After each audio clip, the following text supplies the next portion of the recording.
Hello, everyone. I'm Charlie, and welcome back to the FSI Premier League Soccer DFS season finale preview. We are finally at the end of the marathon here. Final day of the Premier League season. We have our classic Sunday 10 gamer here, of course, with every team involved. It's a shame there's not more stakes with it, with Liverpool already locking up the title and the three relegated teams already relegated. But it is going to be an exciting top four or top five race, I guess, this year. So we got that to look forward to, at least for Champions League.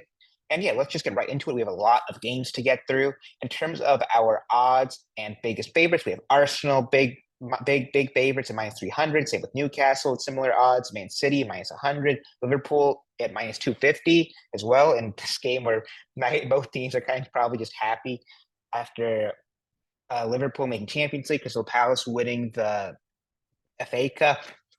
So yeah, I'm sure it's just going to be a. I think this game is a super high goal total, probably just because of that. Like both teams are probably just going to go for it. So, like they're just both happy to be there. Nottingham Forest Chelsea. That's going to be a big game for Champions League implications. United Villa minus 100 for Villa there. Bournemouth are big favorites as well, and then Brighton minus odds against Tottenham, and then Ipswich and West Ham, as well as Wolves and Brentford, both plus odds for both teams. So yeah, those are our big favorites here. There's not like a massive favorite to stack. Like there's like 4 or 5 really good teams, which gives you a lot of freedom here, which you like to see on a 10-game slate. In terms of our to get a goal contribution prop, like to look at that, just because I think it makes the most sense for DFS. Like we can look at goal scorer props too, but most of the time, like you're happy with a goal or an assist here. So for Arsenal here, Saka leads the line there. A bunch of their attackers at minus odds just because they're playing Southampton, Newcastle, Everton. Will be interesting to see if Ishak is good to go. Missed last game for them with a knock. We'll see if he recovers from that. Didn't even wasn't even in the squad at all. Like wasn't even on the bench last game. We'll see if he is straight back into the starting lineup. I think he has the best goal contribution odds on the slate. Actually, Salah might be more, but we'll get to them in a second. But a bunch of guys for Newcastle with minus odds. Fulham City, there's Holland leading the way there. Marmoush, De Bruyne, both minus odds as well. McAtee, I doubt he starts. Liverpool, yeah, their slot is the best odds on the slate here at minus 320. Bunch of other attackers, though, with good odds there as well. Palmer, Chris Wood, minus odds in this Forest game. Man United, Watkins and Asensio with minus odds. Bournemouth, Kluivert with super high odds, which is a little surprising considering that he's been a little out of favor, getting subbed a little bit more often than he's been when they were more injured. Also, hasn't been in great form either. Still, they really back him here. And we'll get to, I'll talk to him a little bit more about Kluivert when we get to projected lineup, since there is something to talk about with no Lewis Cook because of that red card last game. But I'll wait for until we get to lines to talk about that. But a bunch of Bournemouth guys at minus odds as well. Brighton, bunch of guys at minus odds there. Like, there's a lot of really good spots for these guys. Ipswich and West Ham kind of underrated, like pretty good odds for like Liam Delap, Bowen, Kudus is only like plus 122. So that's something to keep in mind. Cunha and Mbuemo, both awesome plays traditionally for DFS. Both have really good goal contribution odds as well. But yeah, that is that. Like there's plenty of guys. There's no like I guess Salah's maybe the one kind of really heavily favored player. But other than that, like there's no one that insane in terms of goal contribution odds. A lot of really solid options though for sure.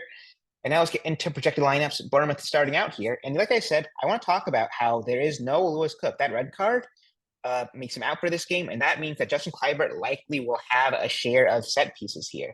So I know his minutes have been inconsistent. I know he's been out of form, but this is a perfect bounce back spot against Leicester. He's on penalty kicks.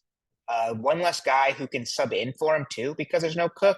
And Scott is doubtful as well. Plus Sotara's out. Christie's out.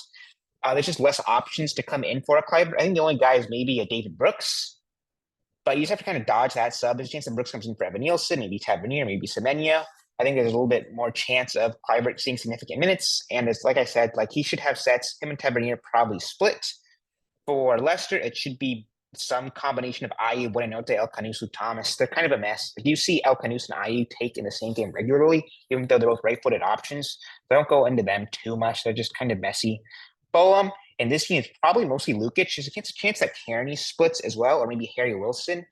if he starts, and then Pereira is the other guy to watch out for. Pereira probably has monopoly if he is in the lineup. For Man City, should be mostly De Bruyne. Maybe Bernardo takes a thing or two. If we see Phil Foden, he probably splits. Ipswich and West Ham. Ipswich should be Enciso and Leif Davis. West Ham should be mostly. Ooh, it probably has Cresswell and Soler split. They know James Ward-Prowse in there, interestingly enough. Ward-Prowse will be the main set piece guy if he's in. Man United and Villa. Man United should be Bruno and maybe Diallo splitting, but like a 25% share. Villa should be some combo of Asensio, McGinn, and Digne. They're all lefties. They all have a share in some capacity typically. So they're just kind of messy as well, similarly to a Leicester, Newcastle, and Everton here. Now, it was mostly Tonali against Arsenal last game. However, Gordon ended up taking the last couple right at the end here. I don't know if that's a sign of things to come. Maybe they just thought that Tonali's sets were just ineffective here. Maybe they just switched to mostly Gordon now. I worry about that a little bit. It'll be one of those guys, though, with likely a monopoly. So that's something to keep in mind. They're worth a second look here when we get into prices. But I'm just not 100% sure on them. Like Tonali is kind of your just should because he took more last game. But like I have a feeling about Gordon. He took a ton before he got injured. Took like I said last couple against Arsenal at the very death. Maybe that's just because he was closest to the corner flag. I don't know. But that's just something to keep in mind. And then for Everton, it should be McNeil and Garner. Maybe Young takes a thing or two as well. Forest and Chelsea, mostly Alanga with maybe Anderson taking a couple of sets. Chelsea should be Pedro Neto and Reece James. Cole Palmer's kind of lost his set situation over there. Southampton and Arsenal. Southampton should be Wellington and Fernandez, I guess, in this team. Maybe Dibbling ends up having the Wellington share, but Fernandez will split with someone as we see Smallbone in which case be a little bit more messy. Arsenal should be Saka and Rice, maybe Odegaard taking a thing or two there. Tottenham should be mostly Son in this team, I guess. Maybe Reguilon, maybe Mikey Moore end up with a little bit, though, maybe even Tell as well. But Son's kind of the lead man there. Brighton should be Garuda and Ayari. Wolves should be Sarabia mostly. Maybe Joe Gomez takes a thing or two. There's no Cunha in projected where he'd split. There's no Bellegarde projected where he split with Sarabia last game. It's interesting that they still don't think Cunha will start. I think surely he gets it this last game just because he's probably off to Man United. This is his farewell game. Wolves don't have anything to play for. I think they want to just maybe let him have a chance to send off the Wolves fans with a goal. So I'm a little surprised by that. That's something to monitor when we get lineups here. I hope we see Cunha. I love him as a play. Sarabia is going to get subbed probably, but like he's kind of tempting this lineup because he probably has monopoly if we see no Bellegarde in here. No Cunha. For Brentford, it should be Mbuemo and Damsgaard splitting. Liverpool now, we've got mostly Szoboszlai, I guess. Maybe Robertson splits. Trent Alexander-Arnold probably won't start this game just off of Slot's comments here. It's a little rough because I feel like he kind of deserves to start just for everything he's done for the club. Let him have that as a goodbye, even though fans probably aren't as appreciative of him as they should be, and just in the manner he's leaving. But I think it makes the slate a little bit easier if he doesn't start, just because he's going to get subbed if he starts almost for sure. And I kind of like having more certain sets for Szoboszlai without him. And then for Crystal Palace, it should be Will Hughes and Eze, maybe Duveni, maybe Kamada take a thing or two though as well. And let's get the prices now. Try to speed through this a little bit here. 10 games is a lot to get through, and there's a plenty of really good options here as we go on the pricing. Starting off with the first guy we see here, Bukayo Saka. He's probably a core play in cash, I feel like, just because he's playing Southampton.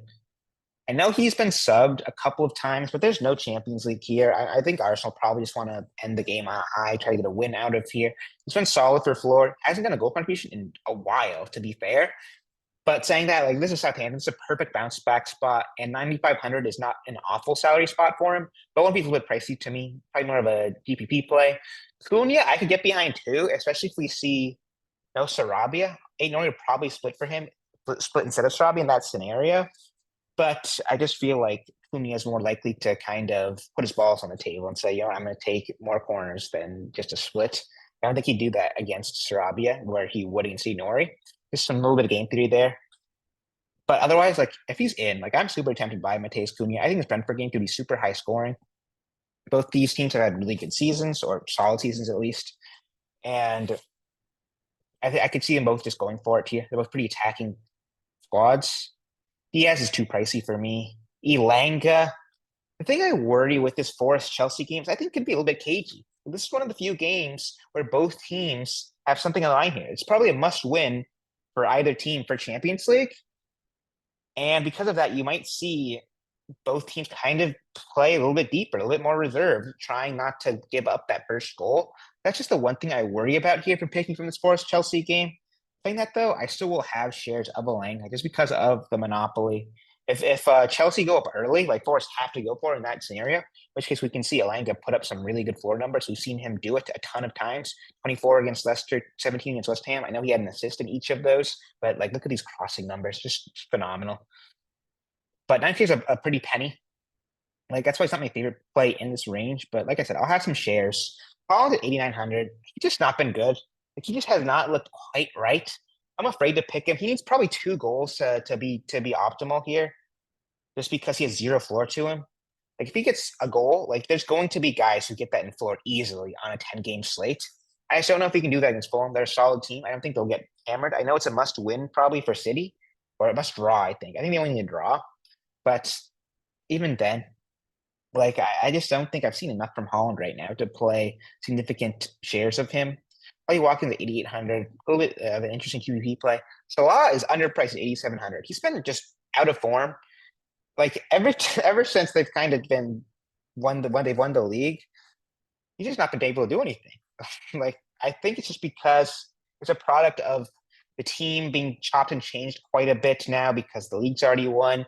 Players probably just maybe just don't have that extra drive to help him out. Salah, I know, will definitely care considering all of the individual records he's chasing.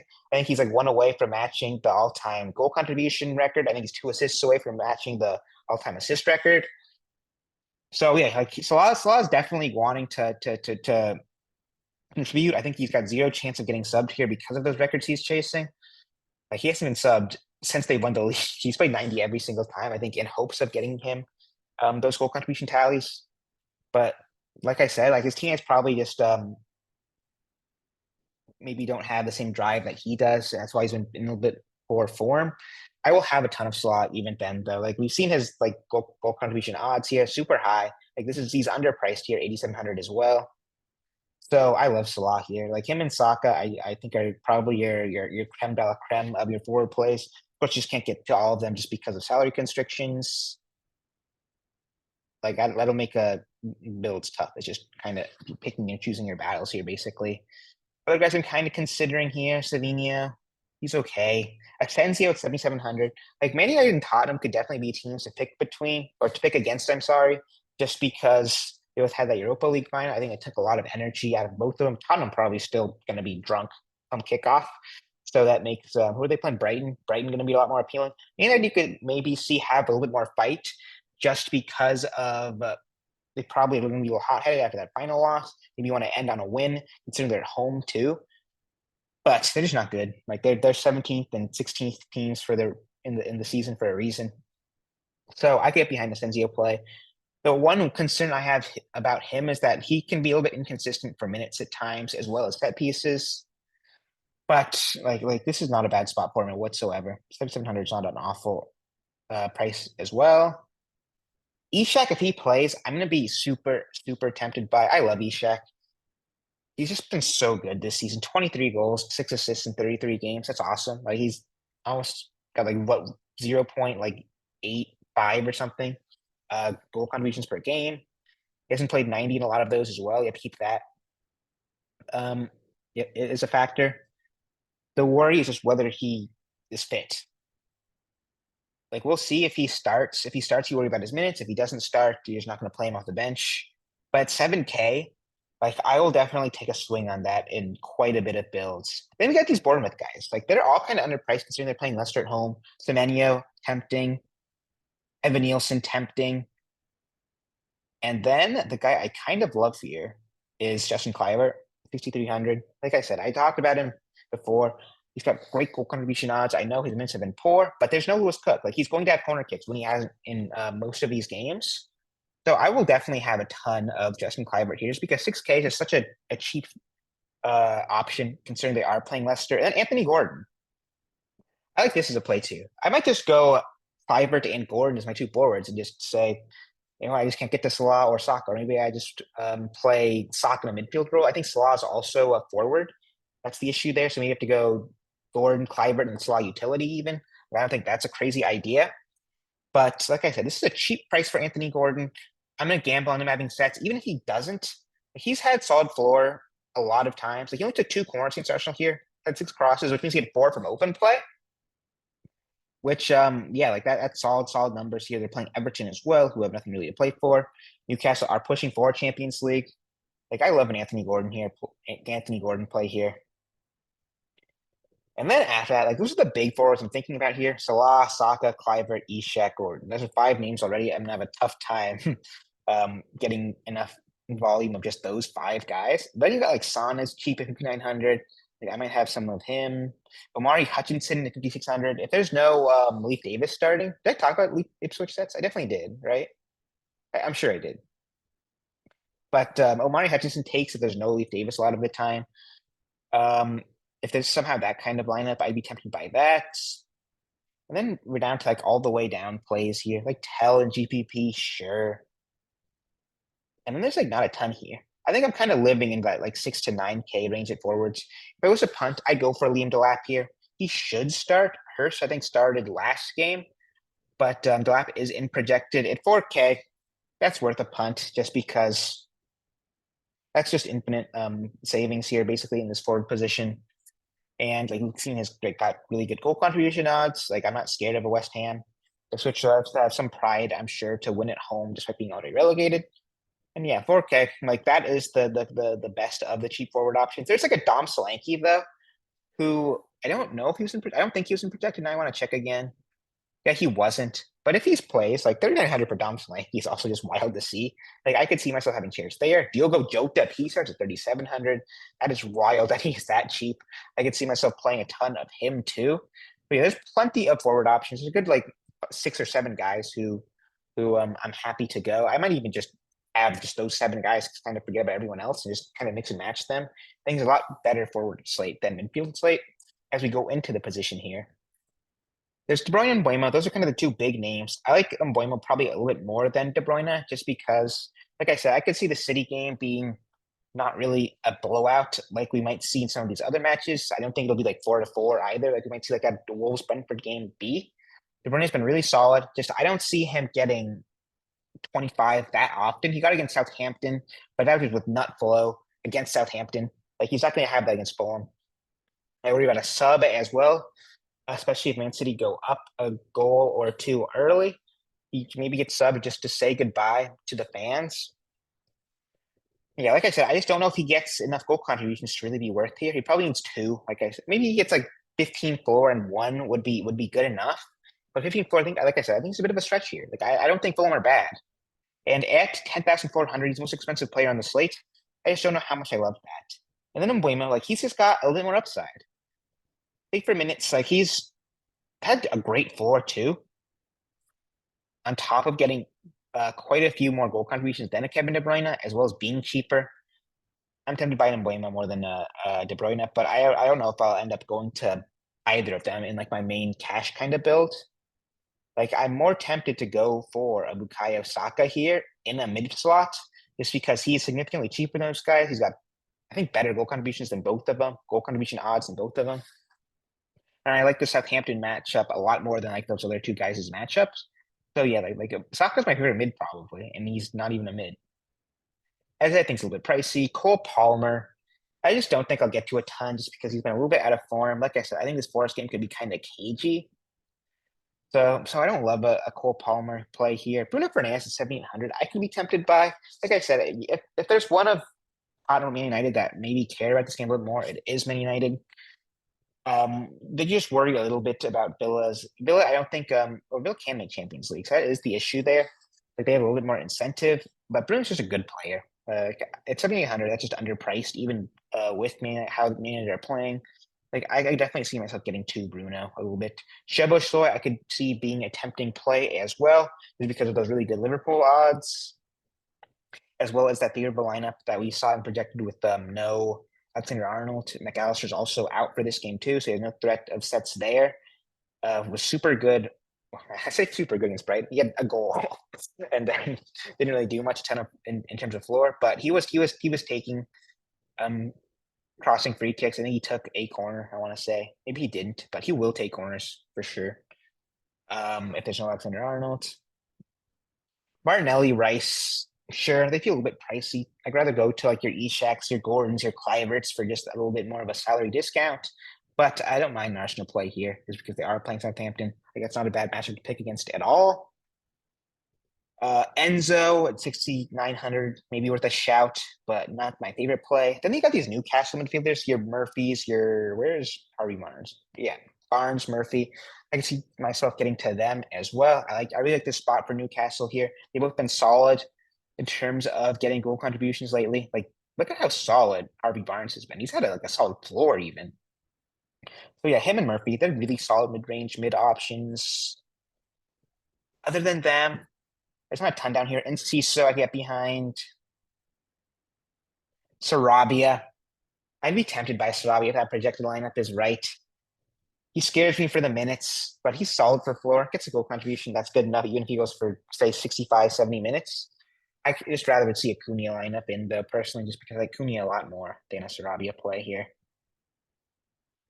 After that, I'm looking at Kudus GPP play. Sure. Damsgaard at 5,300 is not a bad value play. Garuda 4,900 is not a bad value play. But there's not a ton of like wow mid here whatsoever. Like I said, on these like big game slates, you kind of want a little bit more ceiling than most of these mid options provide, which is why you're a lot more tempted by your forwards. El Canis at 4,400. I don't love the matchup. Buonanotte. I like him a little bit more than El Canis because I think he has a little bit more upside to him. Yeah, he's got a ton of goal contributions and not a ton of minutes. Like I'd be a little more tempted there. And then not a ton. James Ward-Prowse 3,800, sure.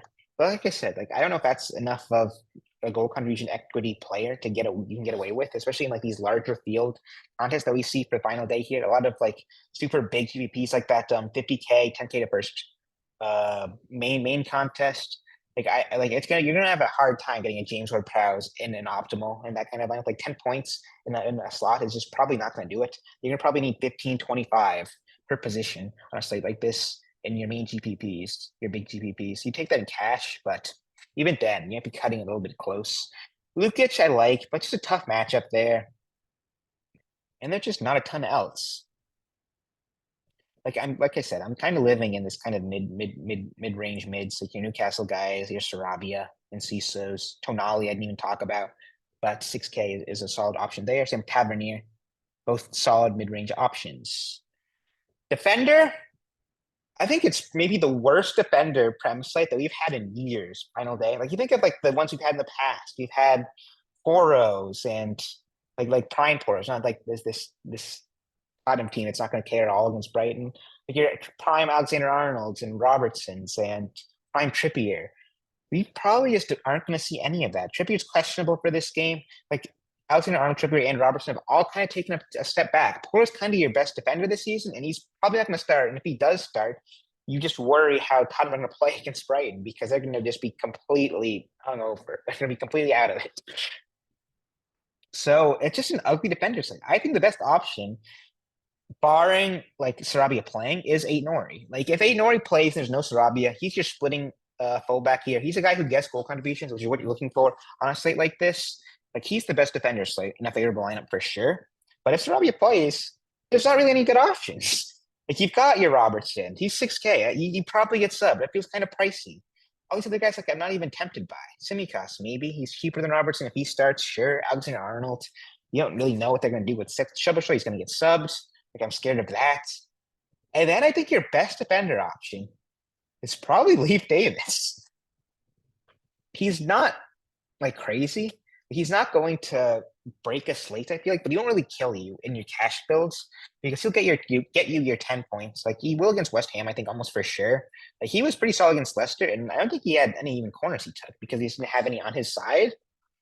But like this is kind of the best we got here. Like he's probably not dropping a 25 that you'd be hoping for in a Sunday final day prem slates of years past.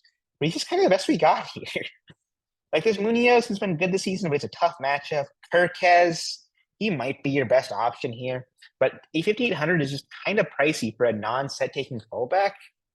And like it's hard for these non-set taking fullbacks to kind of get like your 20 points that you need to kind of get there as a pay up defender here. Because like your 3K versus 6K defenders, there's a 3K difference, and you can use that 3K and a lot more opportunity cost. You lose that opportunity cost paying up for like your midfield and forward slots, which can really kill you on sites like these because there's guys who are going to drop 35, 40 points for sure. Most of the time that is your 9K, 10K options. And like the difference between your 6K and 3K defender, unless they're having set pieces, it's hard for them to kind of differentiate themselves that heavily. Like a 10 points is usually a solid score for a defender here, especially without sets. And you could get that from a 3K guy. Or like the 3K guy's not like you can get a solid 3K guy who can drop like 6 or 7.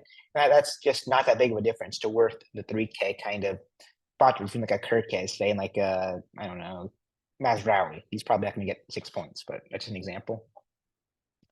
So yeah, I think Leaf Davis is probably your best here, but it's just an ugly slate. Reece James, he doesn't offer a ton in terms of floor. Like he's not a guy who crosses a ton from open play. Like he takes his shooting free kicks, he takes his crossing free kicks, he takes his corners, and doesn't do a ton else for you. And that's kind of worrying here, especially for a guy who is not that consistent for minutes typically.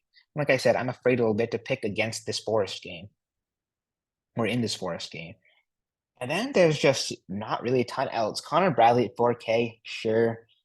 Region, if you want to gamble on him potentially taking set pieces, sure, 3,900, that's not a bad spot there.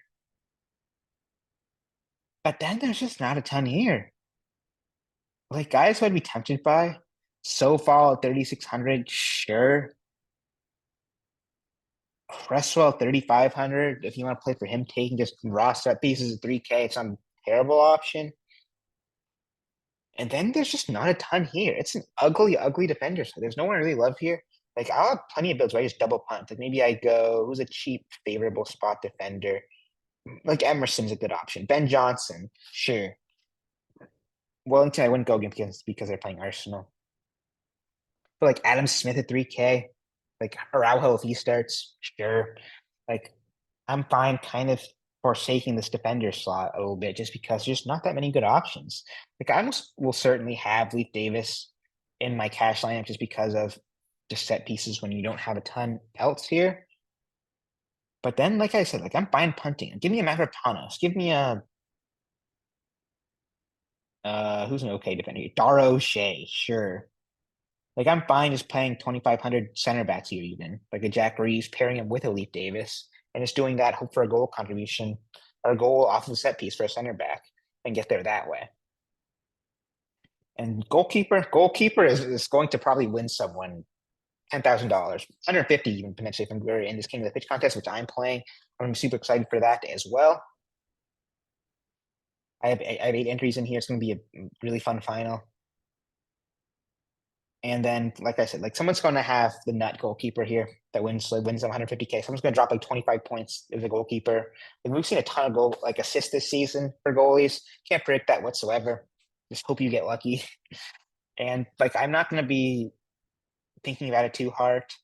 Like maybe I lean a little bit more towards like a Kepa or a Raya here, just because if you're paying up, I like them more than I can do Bravka.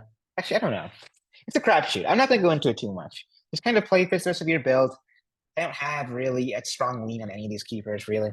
Like I said, it's just a hard position to pick. Just hope you get lucky, frankly. That's all I can really say. The one thing I can maybe talk about the goalkeeper position is that try to, for these large field GPPs, try to have some correlation in mind. Like if you're going to play like Justin Kluivert and like Anthony Gordon as your two forwards, I wouldn't go down to like a Pickford or Stolarczyk or whoever starts for Leicester, just because you're playing for those guys getting a ton of goal contributions, and that makes it super hard for these kind of punt goalkeepers to get there to getting up 3 or 4 goals. Like maybe they make like 4 or 5 saves, get like a 6, 7 points, maybe they get to, which you'd be fine in cash. But I'm telling you now, that is not going to win you a GPP because one of these goalkeepers is going to drop 25 inevitably, and they're probably going to need a clean sheet and a win to do that, which you're just not going to get if you're going to stack against them that often. In cash though, like if you want to just kind of punt there, and even if you have to stack against them, I don't think it makes that big of a deal, just because you can get away with 7 points in your cash lineups. But yeah, that's why I have to say about goalkeeper. In terms of a core, if Eight Nori starts, I'm playing Eight Nori. Or if Eight Nori, screw that up. If Sarabia starts, I'm afraid of Eight Nori. If he doesn't though, like I love Eight Nori here. I might even go like a Leaf Davis and Eight Nori core if we get favorable lineups for both of those guys. Let's just go off of the projected lineups we have for now, though. In which case, I don't love Eight Nori as much because, like I said, Sarabia is in projected there. Means that Eight Nori won't have any sets. But Leaf Davis will have sets probably if he starts. My first core play. And then I'd probably go Clivert. I think he's the best forward option here. And then Salah, Saka, that is tough. Gordon. I'm going to put Gordon. That would be my core for cash. Where's Gordon? Or Boston? Where'd he go? Gordon. That'd be my core. I think it gives you plenty of options. You could even cram, I think, Saka and Salah in here and get away with it. Let me just show that that works. Like, yeah, you can do that easily. But yeah, that's how I'd start a lot of my builds here. I'll mix and match Salah, Saka, Kluivert, Gordon a ton though in my King of the Pitch, in my GVP lineups. But yeah, guys, it should be a super fun Sunday. I wish you luck. It's been a fun season, and I'll see you for whatever comes up next. Whether that be probably, I don't think there's a big international tournament. There's like Gold Cup and stuff, which I don't think is worth making videos for. But if you want content for those kind of smallish slates, make sure to check out the FSI Discord, which you can access through a subscription through the website linked below. It's a lot of fun there. Like I love the international tournaments. Even these smaller ones, like they'll be fun. We have Nations League, I think, for international break after this. Like there's soccer all year round practically, which is super fun. Make sure to check that out. But yeah, guys, for now, that'll be it. And I'll see you for the next one. Peace.